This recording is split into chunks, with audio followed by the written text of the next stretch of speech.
Kisah ini adalah kisah tersembunyi antara tetangga, yaitu seorang wanita paruh baya yang penasaran dengan tetangganya yang masih muda, sehingga pada akhirnya mereka jatuh ke dalam arus lautan yang dalam, yang akhirnya membuat wanita yang sudah hampir kepala 5 tersebut halimah. Bagaimana keseruan kisahnya? Ikuti cerita ini hingga selesai. Semua berawal ketika keluarga Pak Purnomo dan juga istrinya Mbak Rara baru saja pindah ke kompleks perumahan di pinggiran kota. Di kompleks tersebut baru ditempati sekitar 4 anggota keluarga saja, dan bahkan letak rumah di sana masih saling berjauhan satu dan lainnya. Kepindahan mereka sendiri disebabkan karena pekerjaan Pak Purnomo yang mengharuskannya berpindah-pindah tempat. Mereka sudah menikah kurang lebih 20 tahun, dari pernikahan mereka, hanya dikaruniai seorang putra saja. Mereka sengaja menitipkan putra mereka bersama adiknya Pak Purnomo, yang sudah 10 tahun menikah, namun belum juga memiliki anak. Lagi pula, anak mereka sedang menempuh pendidikan di desa tempat tinggalnya, maka tak memungkinkannya untuk ikut tinggal bersama orang tuanya, dikarenakan pekerjaan Pak Purnomo yang harus berpindah-pindah dari satu kota ke kota lainnya. Namun, mereka begitu beruntung, karena ada sepasang pasutri muda yang menjadi tetangganya, sehingga suasananya tak begitu sepi. Tidak seperti rumah lainnya di kompleks tersebut, yang memang kompleks tersebut masih terbilang baru dibangun. Penghuninya pun masih sepi, dan ada banyak kafling yang juga masih dalam proses pembangunan. Tetangga sebelah mereka adalah pasangan muda yang bernama Andri dan istrinya Widya. Mereka juga baru saja 1 bulan tinggal di sana, lebih tepatnya sebulan sebelum Mbak Rara menempati rumah di sebelahnya. Pasangan muda tersebut sudah jalan 2 tahun menikah, tapi hingga saat itu keduanya belum juga dikaruniai seorang buah hati. Terakhir diketahui, dari hasil tes kesehatan, dokter menyatakan bahwa Andri lah yang bermasalah. Meski begitu, ia tidak lantas percaya dengan penjelasan tersebut. Ia tak pantang menyerah, dan terus berusaha sekuat tenaga. Berbagai cara pun diupayakan, agar bisa mewujudkan cita-cita mereka. Meskipun pada kenyataannya, memang, rezeki masih belum berpihak pada mereka berdua. Selain itu, perselisihan yang terjadi antara Andri dan ibu mertuanya, juga menjadi alasan, mengapa mereka pindah dari rumah mertuanya. Ibu mertua merasa tidak senang dengan kehadiran menantunya itu, pasalnya, Andri yang berasal dari keluarga biasa, menjadi penyebab utamanya. Bahkan dulu, sang ibu mertua sempat menentang pernikahan mereka. Ditambah lagi, sampai sekarang ini, Andri belum juga bisa memberikannya cucu. Maka, lengkaplah sudah kebencian ibu mertua pada menantunya itu. Sebenarnya, istrinya sempat menyuruh Andri untuk menikah lagi. Tapi, karena cinta dan rasa sayangnya pada sang istri, maka, dengan tekad yang kuat, ia tak akan meninggalkan istrinya itu. Ia yakin, jika suatu saat nanti, kehidupan rumah tangganya akan berjalan harmonis seperti keluarga lainnya.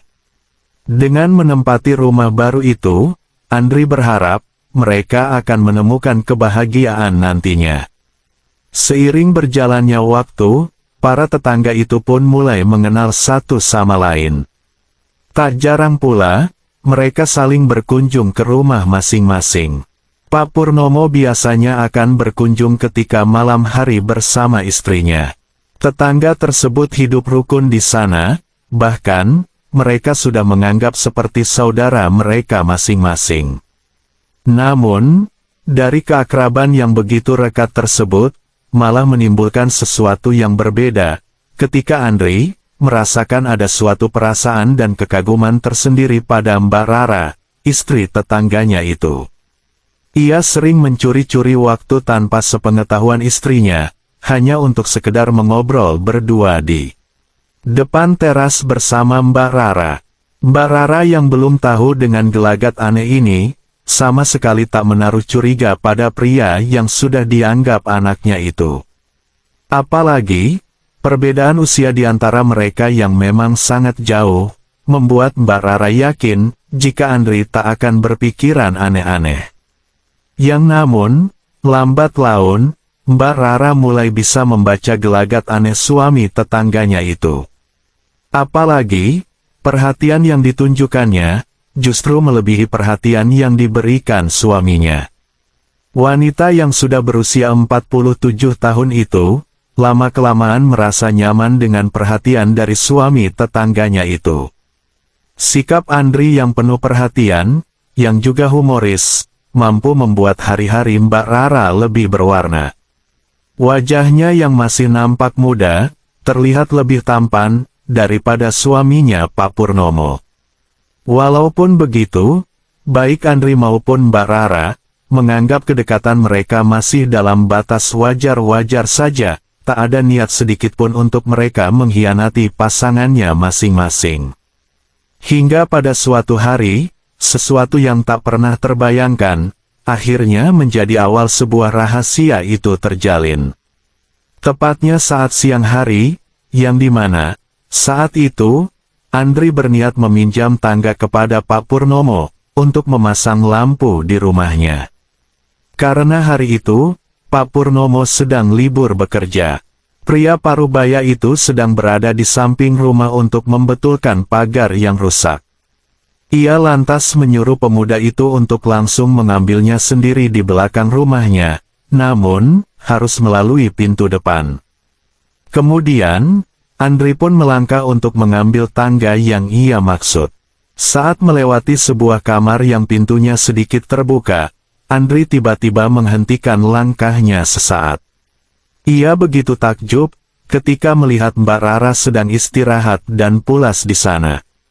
Beberapa kali pria itu menelan ludahnya, apalagi, pada saat itu, cuaca memang sedang gerah, sehingga, Mbak Rara hanya dengan daster sederhananya yang berbahan tipis.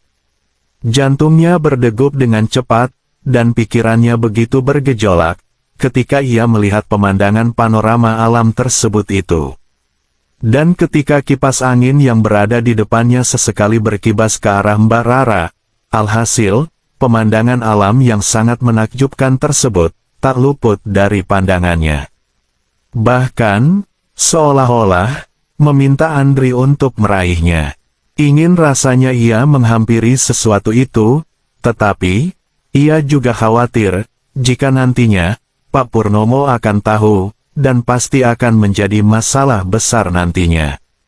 Belum lagi, jika Mbak Rara tiba-tiba saja terjaga, bisa-bisa, hancurlah persaudaraan mereka. Sempat terjadi perang batin di benaknya, antara maju atau sebaliknya.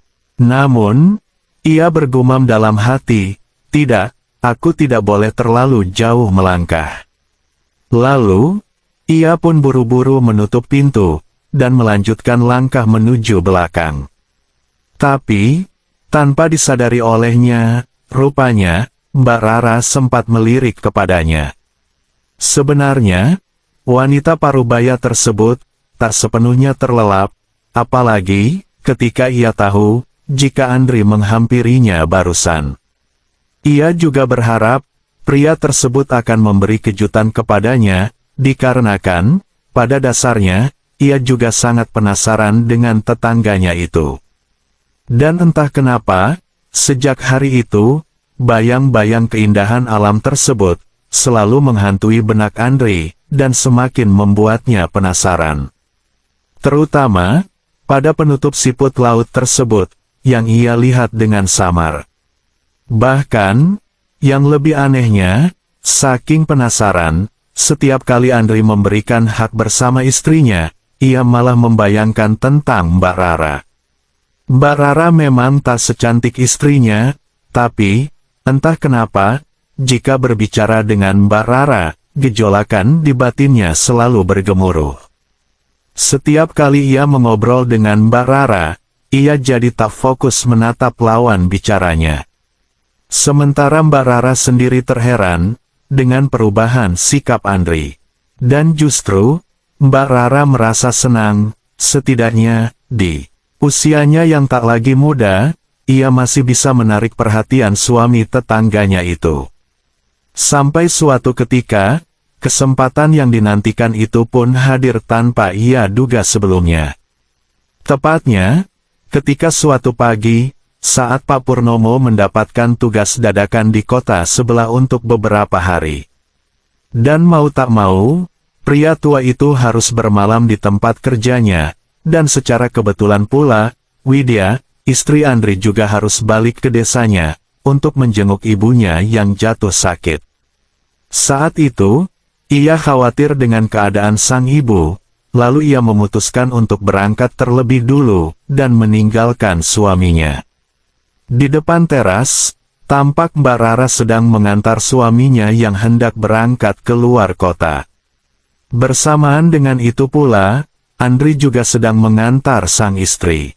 Saat itu, Andri menoleh ke arah Mbak Rara, yang kebetulan pula, tanpa sengaja, Mbak Rara juga menoleh ke arahnya. Mbak Rara tersenyum, dan membuat ingatan Andri kembali teringat akan hal yang ditemuinya tempo lalu. Seketika itu, muncul ide dari Andri untuk memanfaatkan waktu yang ada. Singkat cerita, setelah kepergian istrinya, Andri berniat untuk membeli jus, dan mencampurkan sedikit obat tidur untuk menjalankan suatu niat pada istri tetangganya itu. Setelah selesai membeli jus tersebut, Andri langsung menemui Mbak Rara, yang kebetulan pula, pintu sedikit terbuka saat itu. Mbak Rara sedang duduk di ruang tengah seraya menonton TV. Kemudian, ia mendadak kaget dengan kedatangan Andri. Andri, ada apa?" bertanya Mbak Rara, yang mendapati Andri muncul di depan pintu, dengan membawa sebuah bungkusan. "Ini Bu, tadi saya habis beli jus, terus, saya ingat sama Mbak Rara, jadi, saya bungkusin satu sekalian," ucap Andri sambil memberikan jus tersebut, lalu berpamitan pulang. "Kok repot-repot sih kamu? Oh ya, ngomong-ngomong, kamu kok buru-buru pulang, apa nggak duduk dulu?" tanya Mbak Rara dengan tersenyum. "Saya lagi banyak kerjaan Mbak, mungkin, lain kali saja ya, saya pulang dulu ya Mbak," ucap Andri. Mbak Rara cukup tersanjung dengan perhatian suami tetangganya itu, yang tahu, jika jus tersebut memang pas di cuaca yang sedang gerah-gerahnya. Lantas, ia mengantar Andri sampai depan teras rumahnya, dan selanjutnya, ia meletakkan jus tersebut ke dalam gelas, dan langsung meminumnya. Andri senyum-senyum sendiri setelah sampai di rumahnya. Ia begitu yakin, jika rencana yang telah ia susun, akan berjalan sesuai harapan. Lelaki itu mulai menghitung waktu, dan berharap, saat ia kembali ke rumah Mbak Rara, wanita parubaya, yang juga istri tetangganya tersebut, sudah terlelap. Dan benar saja, Mbak Rara yang sedang asyik nonton TV, mulai dilanda rasa kantuk yang datang tiba-tiba. Mungkin, itu ada efek dari obat yang diberikan oleh Andri, tapi mungkin juga, jika itu karena semalam, ia begadang menunaikan kewajiban bersama suaminya. Kemudian, Mbak Rara memutuskan untuk istirahat sebentar di kamarnya. Niat hati hanya untuk istirahat sebentar, tapi nyatanya, wanita parubaya itu justru terlelap juga di sana. Beberapa menit berlalu, datanglah Andri dengan segenap harapannya. Ia langsung masuk ke dalam rumah tanpa mengetuk pintu dahulu. Karena ia yakin, sang penghuni sudah terlelap karena obat tersebut. Dan benar saja, Andri kembali terpukau saat mendapati Mbak Rara yang sedang pulas dengan daster sederhana biasanya, dan juga kipas angin yang terarah kepadanya. Kemudian, Andri melangkah, lalu duduk di samping Mbak Rara. Tapi, lagi-lagi, pada saat ia hendak meluruskan niat yang ada di depannya itu, rasa bimbang kembali mengganggunya, untuk harus meneruskan niatnya, ataukah ia harus mengabaikan semua gejolakan pada dirinya. Di tengah kebimbangan itu, mendadak, Andri dibuat kaget bukan kepalang, tatkala, sebuah tangan tiba-tiba menariknya. "Kenapa nggak jadi toh, Andri?" Begitulah suara yang ia dengar. Andri mendadak terkejut ketika mendengarnya. Mbak Rara tersenyum memperhatikan ekspresi bingung pria tersebut. Bagaimana mungkin Bu Rara masih bisa terjaga, sementara ia sudah yakin, jika jus yang ia berikan, sudah diminum semuanya. "Lah, kok malah bengong?" ujar Mbak Rara, membuat lamunan Andri buyar. "Sudahlah Andri, kamu jangan bohongi hatimu sendiri," ucap Mbak Rara, membuat Andri begitu terkejut. "Ngerti apa Mbak?" tanya Andri. "Kamu penasaran kan sama Mbak?" ucap Mbak Rara. Andri tak lagi bisa berkata-kata, perasaannya pun seakan berperang, antara khawatir dan takut. Walaupun memang, dari raut wajah Mbak Rara, sedikit pun tak menunjukkan amarahnya. Tapi, tetap saja, andai begitu takut, ia takut, jika Mbak Rara akan mengadukan pada suaminya. "Sejak kamu ambil tangga kemarin, Mbak sudah tahu kok," jelas Mbak Rara. "Tapi, kenapa Mbak nggak marah?" tanya Andri terbata. "Karena Mbak juga sama seperti kamu," ungkap Mbak Rara. "Maksudnya apa Mbak?" tanya Andri makin penasaran. Tanpa menjawab, Mbak Rara lantas bangkit dari pembaringannya. Ia mendekati Andri, sehingga tak ada jarak di antara mereka. Dan tiba-tiba, tanpa aba-aba, Mbak Rara mengambil bagian sesuatu dari Andri, yang memang sudah penuh dengan gejolakan.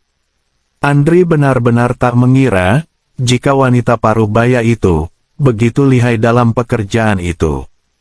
Sangat berbanding terbalik dengan istrinya, yang cenderung kaku, jika tak ada arahan darinya. Dan spontan saja, ia tak ingin kehilangan kesempatan emas tersebut. Mereka pun saling sambut menyambut akan salam perkenalan tersebut. Seiring dengan gelombang banjir bandang yang melanda, Mbak Rara benar-benar mengakui, jika pria itu juga menyimpan kelebihan yang tak ia dapatkan pada suaminya. Mereka sama-sama hanyut dalam arus lautan yang deras, dan sekian lama berjalan, akhirnya, mereka sampai pada tujuan utama. Tiba-tiba, Mbak Rara seketika panik, karena di usianya yang sudah berkepala 5, ia masih rutin kedatangan tamu bulanannya, yang artinya, tamannya masih subur.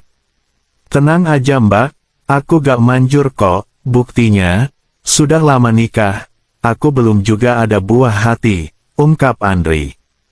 Ucapan Andri membuat Mbak Rara tenang, dan keduanya pun tertawa bersama.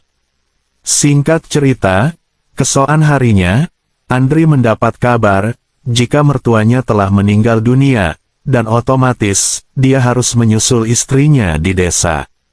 Ia pun berpamitan dengan tetangganya, dan ia sangat berterima kasih pada mereka, karena menjadi tetangga yang baik. Itu adalah perjumpaan mereka terakhir kalinya, yang juga perpisahan antara Mbak Rara dan Andri. Karena, setelah ibu mertuanya meninggal, rumah mertuanya itu otomatis jatuh pada istrinya, dan mau tak mau, keduanya harus merawat dan tinggal di rumah itu.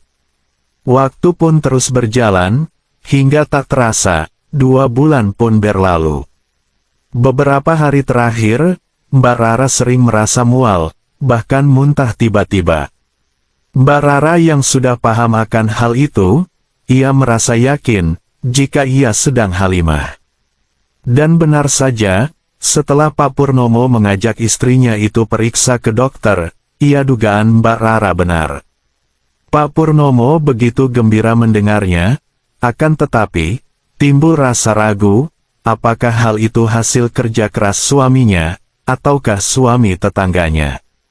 Kendati demikian, dia tak mau ambil pusing, lagi pula, tetangga yang tinggal bersebelahan dengan mereka, sudah tak akan kembali lagi. Ia juga yakin, jika sang suami tak akan menaruh kecurigaan padanya.